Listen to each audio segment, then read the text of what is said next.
Imagine this. You walk into Target for one thing. Just one. Maybe toothpaste, maybe batteries. 20 minutes later, you're standing at the checkout line holding a shopping cart full of things you never planned to buy. A scented candle, a new water bottle, a phone accessory, a snack you weren't even craving. And somehow, a $5 trip turned into a $120 purchase. Sound familiar? Now here's the scary part. That wasn't an accident. In fact, some of the smartest psychologists, marketers, and behavioral scientists in the world are working every single day to influence how you spend your money. Companies spend billions of dollars studying one thing, your brain. Not because they want to help you save money, because they want you to spend more of it. And the truth is, most people don't realize they're being influenced. They think they're making rational decisions.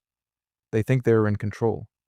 But research shows that most purchasing decisions are driven by emotion first and logic second. In other words, you don't buy with your wallet, you buy with your mind. And today, we're going to uncover the hidden psychology behind spending money. Why smart people make terrible financial decisions. Why sales work even when you know they're sales. Why credit cards make you spend more. Why social media is quietly draining your bank account. And most importantly, how to take back control. Because once you understand the psychology of spending money, you'll never look at shopping the same way again. Most people think spending money makes them happy because of the things they buy, but that's not exactly true. What actually creates that feeling is dopamine. Dopamine is a chemical in your brain associated with anticipation and reward. And here's what most people don't know. The biggest dopamine spike often happens before the purchase, not after. Think about the last time you ordered something online. You felt excitement while browsing, excitement when adding it to your cart, excitement when clicking buy now, excitement while waiting for the package to arrive. But once it arrived, that excitement faded surprisingly quickly. Psychologists call this hedonic adaptation. Humans quickly become accustomed to new possessions. That brand new phone eventually feels normal. That expensive watch becomes ordinary. That dream car becomes just another car. And because the happiness fades, people start looking for another purchase and another. Without realizing it, they enter a cycle. Buy, feel good, adapt, buy again. This cycle generates trillions of dollars in consumer spending every year. The problem isn't that buying things is bad. The problem is believing that buying things will permanently make you happy, because it won't. The feeling always fades. And when it does, many people spend even more money trying to recreate that same excitement. Let's talk about one of the oldest tricks in business, the sale. Imagine you see a jacket priced at $200. You ignore it. Then the next day you see 50% off. Now it's only $100. Suddenly it feels like an incredible deal. But here's the question. Did you actually want the jacket, or did you want the discount? This is called anchoring. Your brain uses the first number it sees as a reference point. The original price becomes the anchor, and everything is judged against it. That's why stores love displaying huge original prices. Even if nobody ever paid that amount, your brain focuses on what you're saving rather than what you're spending. And that's exactly what marketers want. Because nobody gets excited about spending $100. People get excited about saving $100, even when they never intended to buy the product in the first place. Now let's talk about the most powerful spending machine ever created, social media. 100 years ago, people compared themselves to their neighbors. Today, you compare yourself to millions of people. Every day, every hour, every minute. You open Instagram, someone is driving a new Tesla. You open TikTok, someone is showing off a luxury apartment in Miami. You open YouTube, someone claims they made $50,000 this month. Suddenly, your life feels smaller. Your car feels older. Your house feels less impressive. Your clothes don't seem good enough. And here's the dangerous part. Most of what you're seeing isn't reality. It's a carefully edited highlight reel. But your brain doesn't always recognize the difference. Psychologists call this social comparison theory. Humans naturally evaluate themselves against others. When those comparisons become constant, spending often increases. Not because people need something, but because they want to feel equal. This is why people buy luxury brands they can't afford. This is why some people finance expensive cars while carrying credit card debt. This is why millions of Americans spend money trying to look wealthy rather than become wealthy. The irony?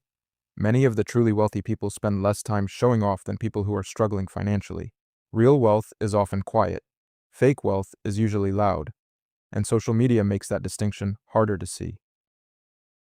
Let's do a quick experiment. Imagine someone asks you to hand over $100 in cash. You physically pull the bills from your wallet. You watch them disappear. Most people feel uncomfortable. Now imagine using a credit card. Tap, done. No physical money changes hands. No visible loss.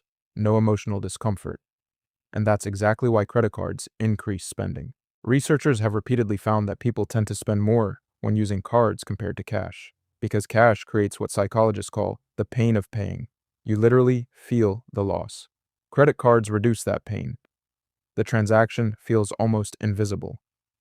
And when spending feels invisible, spending increases. Now combine that with rewards points, cashback, travel miles, special offers. And suddenly your brain starts focusing on rewards instead of costs. Instead of asking, do I need this? You start asking, how many points will I get? This is exactly why credit card companies are some of the most profitable businesses in America. They understand human psychology better than most consumers understand themselves. Imagine you're shopping online. You find something you want. The price is $400. Your brain immediately says, that's expensive. Then you notice another option. 4 easy payments of $100. No interest, no stress. Suddenly the purchase feels affordable. But what changed? The product didn't. The price didn't. Only your perception changed. This is called payment framing. The way a cost is presented dramatically influences how people react. Breaking payments into smaller pieces reduces psychological resistance. The purchase feels easier, less painful, more manageable. But here's the danger. One payment becomes 3, 3 becomes 6, 6 becomes 10. Before long, people lose track of how much they've committed to spending. And that's when financial stress begins. Many consumers don't get into trouble because of one massive purchase. They get into trouble because of dozens of small commitments stacked on top of each other. Let's be honest, nobody buys a $5,000 handbag because it carries items better. Nobody buys a $50,000 watch because it tells time better. Your phone already tells time. So what are people actually buying? Status, identity, recognition. Luxury brands understand something powerful. People don't buy products, people buy stories. A luxury watch says, I'm successful. A luxury car says, I've made it. Designer clothing says, I belong to a certain group. Whether that's true or not isn't the point. The point is perception. Humans are social creatures. We've always cared about social status. Luxury companies simply monetize that desire, and they do it brilliantly. The logo, the packaging, the exclusivity, the waiting lists, it's all designed to increase perceived value, not necessarily actual value. And when emotions become involved, rational thinking often disappears. That's why people sometimes spend thousands of dollars they don't have to impress people they don't even know. Have you ever seen these messages? Only 2 left in stock. Sale ends in 3 hours. Limited time offer. 10 people are viewing this item right now. These messages are everywhere because they work. They trigger a psychological bias called FOMO, fear of missing out. Humans hate losing opportunities. In fact, research suggests people often fear losses more than they value gains. That's why a limited time offer feels so powerful. You're not buying because you want the product. You're buying because you don't want to lose the opportunity. Marketers know this, and they use scarcity to create urgency. The result? People make emotional decisions instead of rational ones, and emotional decisions are usually expensive. Now here's the good news. Once you understand these psychological tricks, they become easier to resist.